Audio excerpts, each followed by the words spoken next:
Bismillahirrahmanirrahim. Assalamualaikum warahmatullahi wabarakatuh. Hamdan wa syukranillah, asyhadu an la ilaha illallah wahdah la syarikalah wa asyhadu anna Muhammadan abduhu wa rasuluh. Alhamdulillah, teman pergi, jumpa lagi dengan saya Dede Nugraha di acara Pergi Perjalanan Religi Mabruk TV. Teman pergi yang Allah muliakan, di episode kali ini udah episode ke-8 ya. Gak kerasa banget. Setelah episode 1 sampai 7 Anda teman pergi bisa saksikan ya, dengan bintang tamu saya yang sangat-sangat spesial. Termasuk juga di episode kali ini spesial banget bagi teman pergi yang sudah kenal beliau dari tahun 96-an ya, mungkin ya, 96. Ada lagu yang sangat terkenal, KKSK, karena kamu sayang apa sih? KKSK. Karena ku sayang kamu. Karena ku sayang kamu itu ngehits banget lagunya. Siapa dia? Pastikan tetap bersama kami di Pergi Perjalanan Religi Mabruk TV. Kita sakit tadi. Alhamdulillah. Masih ada ya. Alhamdulillah, nampaknya sudah siap nih tamu saya yang spesial di episode kali ini. Siap-siap mau masuk. Sudah ada tadi ya tebak-tebakannya. Lagu yang ngehits KKSK, Karena Ku Sayang Kamu. Siapa ya? Vokalisnya loh, langsung loh. Tapi pakai dulu masker ya, protokol kesehatan. Assalamualaikum warahmatullahi wabarakatuh. Waalaikumsalam warahmatullahi wabarakatuh. Ini dia yang tadi disebut-sebut, Kang Aji Dikta. Halo, assalamualaikum sahabat semuanya. Ini teman pergi nih sapaannya ya. Teman pergi. Halo, Perjalanan apa kabar? religi. Oh iya, teman Allah pergi Allah. luar biasa. Kang Subhanallah. Dikta gimana, sehat? Alhamdulillah. Kok jadi Kang Dikta sih, Kang Aji? Berangkat? Skuy istiqomah.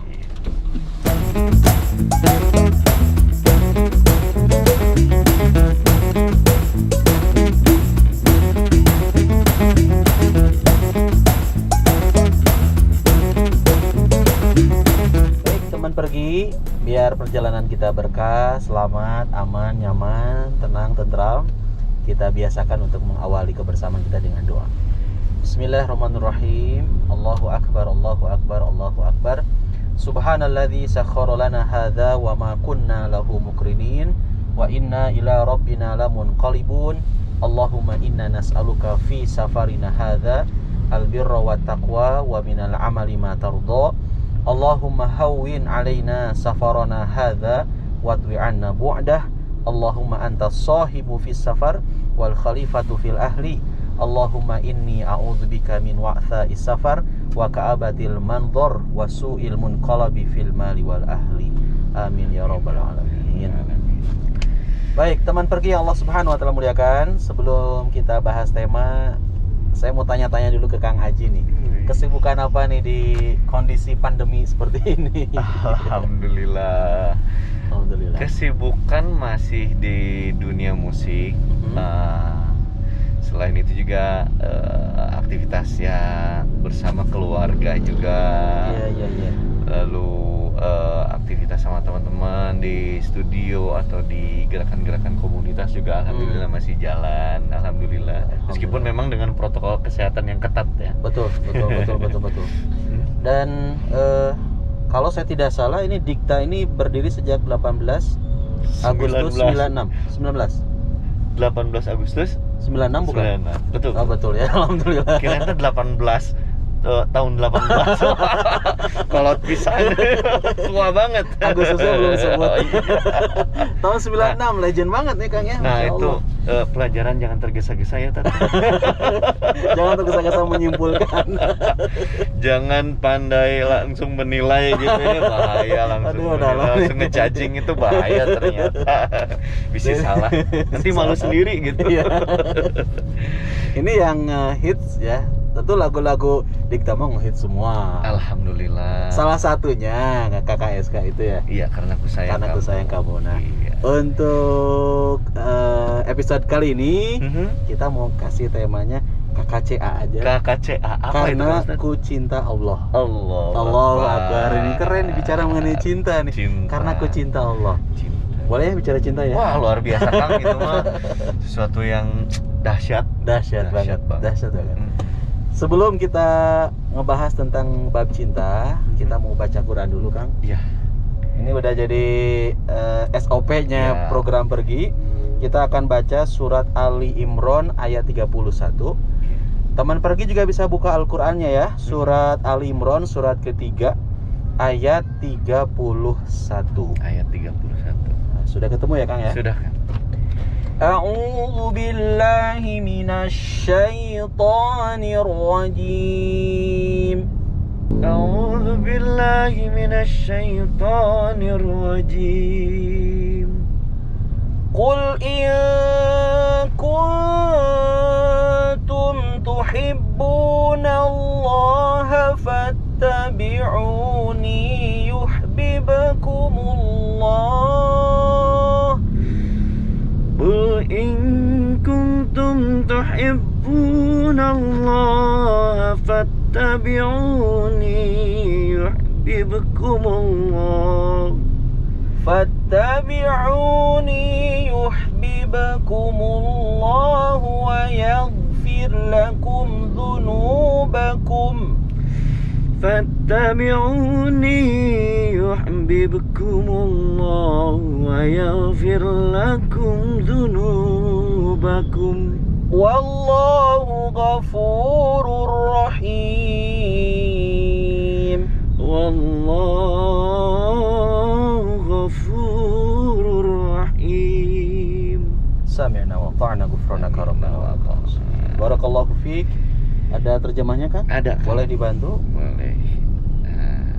Katakanlah, jika kamu benar-benar mencintai Allah, ikutilah aku. Niscaya Allah mengasihi dan mengampuni dosa-dosamu. Allah Maha Pengampun lagi Maha Penyayang.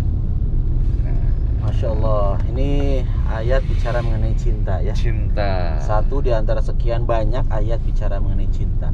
Kalau bicara mengenai cinta, andai di dunia ini nggak ada cinta, maka hidup ini akan terasa hampa ya. Wah, Gersang, tidak ada dinamika. Aduh, jangankan dinamika. Repot aja pokoknya. Repot banget ya.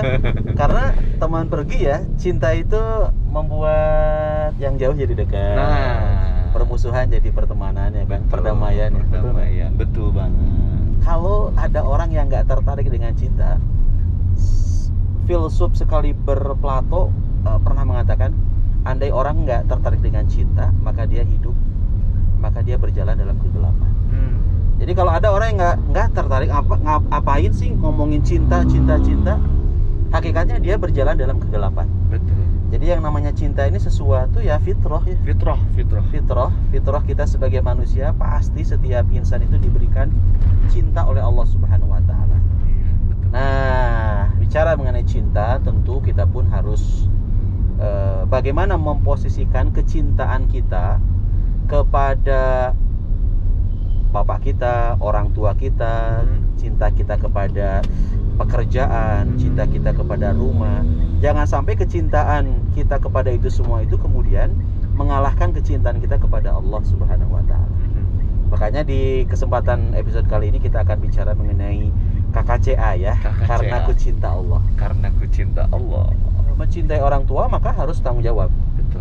Ya, perhatikan orang tuanya, perhatikan kesehatannya gitu kan. Kalau sekarang kan di tengah kondisi pandemi kayak gini, nganterin mamah nih vaksin ya. Usia mamah udah termasuk lanjut usia. Dan kemudian juga anjuran, himbauan dari pemerintah vaksin, nganterin mama untuk ngantrinya, untuk ya segala macamnya. Masya Allah, itu adalah bentuk dari tanggung jawab kita sebagai seorang anak. Nah, gimana dengan cinta kita kepada Allah? Pun demikian, kita harus punya tanggung jawab kecintaan kita kepada Allah. Ikuti perintah Allah, jauhi larangan Allah, itu adalah bukti dari tanggung jawab kita sebagai seorang muslim. Terakhir, yang ketiga, singkat aja ya Kang. Satu, care. Dua adalah responsibility. Tiga adalah knowledge, pengetahuan. Jadi kalau kita ngaku sebagai seorang muslim ya harus mau dong, rajin dong untuk tolab ilmunya. Tolab ilmu. Rasulullah SAW memberikan semangat nih bagi siapapun seorang muslim yang bertolabul ilmi. Maka kata Rasulullah, dia akan mendapatkan surga dari Allah Subhanahu wa taala. Luar biasa. Man salaka tariqan yaltamisu fihi ilman sahalallahu lahu bihi tariqan ilal jannah. Barang siapa yang berjalan menuju tempat untuk hadir di majelis ilmu, sahalallahu lahu, maka Allah akan mudahkan baginya jalan menuju surganya Allah. Luar biasa, subhanallah. Satu di antara sekian, ya ini salah satu ya, bukan satu. Salah satu di antara sekian banyak sahabat, ada seorang sahabat yang bernama Abdurrahman. Abdurrahman ini masuk Islam kalau saya tidak salah tahun ke-7 Hijriah ya. Dan dia merasa masih jauh nih untuk memahami Islam. Akhirnya seorang Abdurrahman menghabiskan waktunya secara fokus itu bersama dengan Rasulullah SAW, menemani Rasulullah. Ada Rasul, selalu ada Abdurrahman. Sehingga wajar kemudian seorang Abdurrahman banyak meriwayatkan hadis, banyak berbagi hadis, banyak menyampaikan berbagai informasi kepada para sahabat saat itu, juga termasuk sampai detik ini ya, dan sampai nanti. Namanya tidak dikenal nama aslinya Abdurrahman, tapi beliau dikenal dengan nama sebutan Abu Hurairah. Pernah dengar Abu Hurairah? Abu Hurairah. Hadis yang diriwayatkan oleh beliau. Kenapa beliau banyak meriwayatkan hadis, Kang? Karena hampir semua waktunya dihabiskan bersama Rasulullah. Ngaji gitu bareng sama Rasul. Rasul kemanapun selalu ada Abu Hurairah. Jadi memang beliau menjadi orang yang sangat cinta sekali terhadap ilmu. Jadi responsibility ini penting banget. Knowledge ya, pengetahuan. Kita bisa belajar ilmu dari berbagai sumber ya. Jelas sumber Al-Quran dan As-Sunnah menjadi pegangan yang tidak akan pernah tersesat, tidak akan pernah bengkok, justru bahkan sebaliknya kita pun akan mendapatkan keselamatan ya ketika memegang Al-Quran dan As-Sunnah. Hari ini juga untuk belajar ilmu agama, belajar Islam nih, Masya Allah sudah sangat terbuka luas ya. Luar biasa, banyak banget sekarang mah. Kita bisa belajar tafsir. Kalau dulu mungkin agak sulit tuh Arab gundul ya. Kemudian susah untuk bacanya, jangankan menerjemahkan, jangankan memahami. Tapi zaman sekarang banyak sekali aplikasi-aplikasi yang memudahkan kita untuk bisa memahami Islam dengan lengkap, menyeluruh. Bahkan banyak sekali juga tayangan-tayangan YouTube ya yang dari guru-guru kita yang memberikan banyak informasi seputar keislaman. Kurang lebih itu dulu aja sebagai mukadimah, kita sharing Kang dari Kang Aji Dikta yang tentu juga punya banyak pengalaman seputar bab cinta. Banyak galaunya nih kalau Dikta. Tapi biasanya dengan kegalauan itu akhirnya suka muncul banyak pertanyaan. Iya. Biasanya kan bingung gitu, ya, galau, bingung. Nah dari situ akhirnya jadi muncul pertanyaan. Akhirnya jadi kok begini ya, kok begitu ya gitu. Iya. Kadang-kadang ya sambil muhasabah kepada diri sendiri juga, sambil juga memperhatikan sekitar juga. Banyak pelajaran yang bisa diambil. Ada pertanyaan apa nih Kang? Ini kayak kadang salah satu yang pernah juga Aji alami gitu. Jadi kadang ada kita dihadapkan pada satu kondisi di mana ada situasi yang kita harus memprioritaskan salah satu dan udah nggak ada alternatif solusi gitu. Jadi situasinya adalah ketika orang tua butuh kita, misalnya butuh waktunya kita, misalnya tadi seperti yang Kang Ustadz sampaikan, nganterin pada saat beliau memang butuh ditemani atau diantarkan gitu. Lalu kita juga kebetulan ada sesuatu yang tidak bisa ditinggalkan gitu. Pada saat itu salah satunya pekerjaan atau istri sama anak gitu. Nah, itu nih. Nah, ketika kita dihadapkan di situasi seperti itu, mana sih yang sebenarnya harus diprioritaskan gitu sebagai bukti kecintaan kepada Allah dan Rasulnya. Jadi kira-kira menurut Kak Ustadz mana yang harus prioritaskan dulu nih gitu? Karena itu kan terjadi sama banyak orang ya. Betul. Seperti kita ketahui banyak di mana beberapa teman kita yang akhirnya sibuk dengan pekerjaan, orang tua berdua atau udah sendiri, kadang-kadang kan ya di satu sisi memang butuh menghidupi anak istri, bahkan membantu orang tua misalnya yang udah memang sudah tidak bekerja gitu. Tapi di sisi lain kadang mereka juga butuh butuh waktu kita gitu. Nah, itu gimana tuh? Baik ya, betul banget. Bicara mengenai persoalan ini tentu memang harus adanya musyawarah ya. Musyawarah, karena musyawarah ini menjadi kalimat yang pas banget ketika kita dihadapkan oleh berbagai persoalan ya. Sekarang ini persoalan juga yang agak ribet juga ya. Memilih prioritas, kerjaan juga prioritas untuk menafkahi anak istri, juga untuk orang tua pastinya gitu ya. Kemudian juga orang tua pun sama-sama menjadi prioritas. Jadi saya kira semuanya jadi hal prioritas. Bagaimana kemudian solusinya? Solusinya adalah pilih yang memang sekiranya tidak mengganggu aktivitas itu semua. Ketika misalkan orang tua nih, kalau seandainya ada dari keluarga yang anaknya juga bukan hanya satu misalkan ya, kita bisa sharing, bisa minta bantuan, ta'awun ya, minta bantuan kepada saudara kita, mungkin adik kita komunikasikan ke adik kita, teteh atau mungkin adik bisa nggak ngebantu mamah nih, butuh bantuan, mungkin cek kesehatan setiap bulan gitu ya. Kalau butuh bantuan, kira-kira bisa bantu nggak? Ini lagi sibuk kerja nih mas lagi sibuk kerja dan memang tidak bisa ditinggalkan karena sama-sama prioritas. Sekiranya itu bisa dilakukan, maka itu adalah jalan keluar ya, solusi ya. Atau juga kita bisa meminta bantuan kepada istri kita. Ketika istri bisa dimintai bantuan, bantuin dong papa untuk nganterin mami mau berobat atau mau apalah gitu kan, ada keperluan juga. Sekiranya itu bisa dilakukan, pasti selalu ada jalan solusi, pasti selalu ada jalan keluar. Artinya satu sama lain tidak dirugikan ya.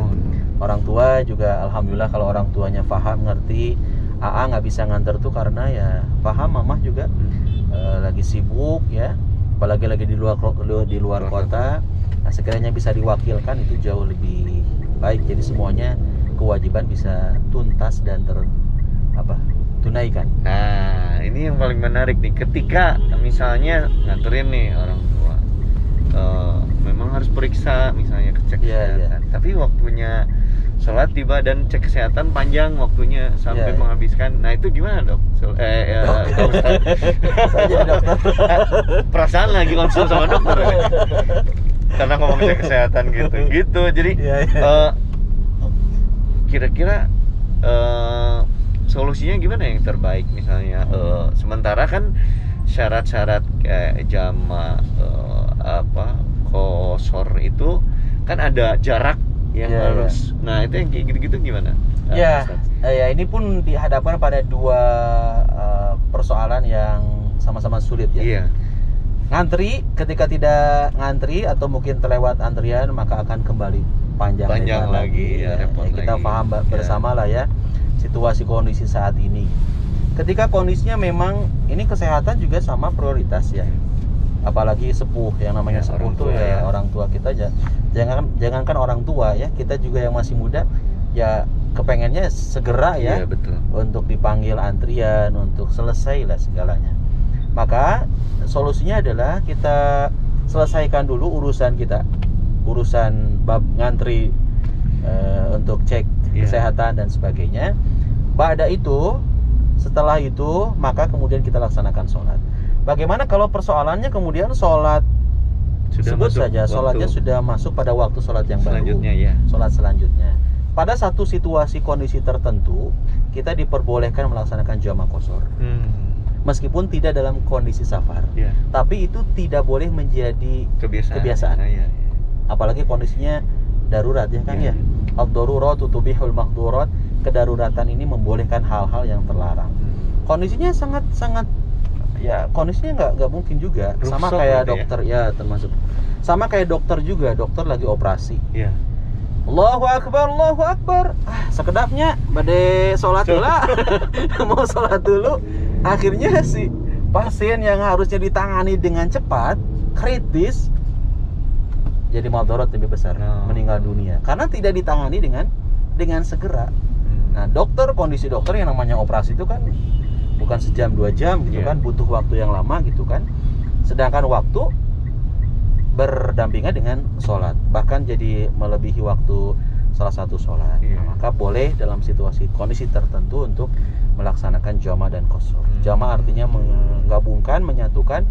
Qashar artinya adalah meringkas. Atau mau jamaah aja, saya mah jamaah aja, nggak qashar nih kan. Menyatukan aja. Zuhurnya 4, asalnya juga tetap 4 rakaat. Wallahu a'lam bishawab. Itu solusi terbaik karena memang bicara mengenai Islam ini agama yang fleksibel. Dan kata Rasulullah, yasiru wala tu'asiru. Permudah, jangan kau persulit. Wabashiru wala tunafiru. Berikan kabar gembira, jangan buat orang itu jadi lari. Kok gini ya Islam tuh ribet? Enggak, jangan. Itulah, semua pasti ada solusinya. Subhanallah. Terima kasih. Nah, aku ada pertanyaan selanjutnya lagi nih. Kan sekarang bulan Ramadan, kita diberi kesempatan untuk semaksimal mungkin, sebanyak-banyaknya beribadah. Salah satu ibadahnya adalah sedekah, yang sekarang mungkin di situasi pandemi gini orang agak sulit ketika terbiasa sedekah. Nah, tapi kemampuannya tidak semudah selapang sebelum Covid nih. Nah, lalu karena udah kebiasaan, kadang-kadang kan jadi suka ngerasa nggak enak tuh kalau misalnya kita belum bersedekah misalnya. Betul. Ketika kebutuhannya memaksa kita untuk kita jadi kemampuan sedekahnya berkurang, bahkan mungkin belum misalnya. Nah, kira-kira solusi terbaiknya gimana ya Kak Ustadz? Ketika misalnya punya misalnya uang nih, kurang lebih 100.000 misalnya. Betul. Kita pengen sedekah, tapi kita juga punya kewajiban menafkahi anak istri, makan, kebutuhan dan sebagainya. Nah, kira-kira solusi terbaiknya gimana ya Kak Ustadz? Iya. Baik, kalau bicara mengenai sedekah ini kan kullu ma'rufin shadaqah. Setiap perbuatan baik itu adalah sedekah. Ya, kullu ma'rufin shadaqah, setiap perbuatan baik itu sedekah. Bicara mengenai nafkah kepada istri kan itu nafkah wajib. Iya. Ya, nafkah, infak itu ada infak yang wajib, yaitu infak memberikan harta kepada istri kita, kepada anak kita. Nah, ketika kita dihadapkan pada persoalan yang lagi-lagi sulit juga ya. Ini uang 100.000 pas-pasan, pengen sih ngebantu orang lain, tapi belum bisa karena kondisi yang uang 100.000 ini harus diberikan kepada istri. Nah, tadi pernyataan kullu ma'rufin shadaqah, setiap perbuatan baik ini sedekah. Saya punya ide nih. Nelfon misalkan ke Kang Arya, produser pergi perjalanan religi. Assalamualaikum Kang Arya, sehat? Ya, kemudian ke Kang Arya. Barangkali Kang Arya punya rezeki lebih. Kenapa gitu Kang Aji? Ini qadarullah aja nih. Saya didatangi oleh seseorang yang memang butuh bantuan di tengah kondisi seperti ini, lagi kesulitan sekali. Dan ini penting banget buat berbuka puasa, buat sahur gitu kan. Kira-kira ada nggak uang 100.000 saja untuk untuk membantu beliau? Lantas kata Kang Arya, udah Kang Haji nggak perlu pinjem, nggak perlu apa-apa, saya transfer langsung ke Kang Haji buat kasih ke yang membutuhkan. Subhanallah. Kullu ma'rufin shadaqah, setiap perbuatan baik itu sedekah. Kang Haji nggak bisa langsung ngasih secara langsung karena uangnya juga Kang Haji pas-pasan. Tapi Kang Haji punya apa istilahnya link atau channel-channel, apalagi artis mah banyak tuh penggemarnya, followernya, ya, fansnya banyak. Diteleponin aja yang memang yang kenal gitu kan. Kang Arya dapat sedekah, dapat pahala. Seorang Aji Dikta juga dapat pahala broker. Broker kebaikan kan? Broker kebaikan itu luar biasa. Itu mungkin kalau secara berpikir saya ya, ketika kita nggak bisa tuh jangan kemudian jadi stuck gitu, jadi nggak bisa ya udah nggak bisa, maaf ya nggak bisa. Selalu ada solusi ya? Selalu ada solusi pasti. Luar biasa. Wallahu a'lam. Terima kasih banyak, luar biasa, sangat memberikan ide dan solusi juga itu. Alhamdulillah. Karena kadang-kadang itu sering terjadi gitu. Betul. Ketika kita pengen bantu tapi kondisi gimana nih, apa yang harus saya bantu nih, sementara yang dia butuhkan misalnya kebanyakan kan material gitu. Betul. Padahal kan ya itu tadi luar biasa dari pencerahan dari Kang Ustadz yang akhirnya ada solusi. Gitu. Pasti banyak solusi. Dan sedekah tuh luas banget ya. Terima kasih banyak pokoknya. Sama-sama, nggak kerasa waktu kita ya. Silaturahmi. Obrolannya masih pengen segala macam diobrolin, panjang banget gitu. Saya juga masih pengen sama Kang Haji. Pengennya sih ada 1-2 lirik lah Kang Arya ya. Kan tadi Ebit udah nge-rap tuh. Iya. Masa sih seorang Aji Dikta nggak mau sodako nih, berbagi suara dikit aja. Nah ini saya nyanyikan lagu yang mungkin sahabat pergi jadi punya cerita di balik lagu. Oke. Lagu yang ini. Ku tak akan pernah berpaling darimu, walau kini kau jauh dariku, kan selalu ku nanti karena ku sayang kamu. Wih, lagu idola banget buat saya. Atur nuhun bisa. Kang Ustadz juga idola saya, jangan salah. Jazakallah khairan katsiran Kang Haji. Sehat selalu dengan keluarga. Atur nuhun sami-sami. Semoga Allah mudahkan segala urusannya. Amin ya Allah. Dan mudah-mudahan pandemi ini segera berakhir ya. Amin ya Allah. Biar kita nggak pakai masker lagi. Nah, itu dia. Tapi selama pandemi ya wajib kita ikuti protokol kesehatan. Wajib, iya. Alhamdulillah teman-teman pergi. Sebelum saya nanti closing dan Kang Haji mau pamitan, jadi intinya cinta kita kepada Allah Subhanahu wa Ta'ala adalah kecintaan yang memang harus selalu ada pada diri kita. Kalau kita kasih kesimpulan cinta kita kepada Allah, kita harus selalu ingat sama Allah, kita harus selalu merindukannya, kita pun harus rela berkorban ya, dan kita pun harus mau menyesuaikan diri dengan aturan Allah. Dan cinta itu harus ada tadi care, perhatian, 2 responsibility, tanggung jawab, dan adanya knowledge ya, pengetahuan. Mudah-mudahan bermanfaat. Tetap di pergi perjalanan religi.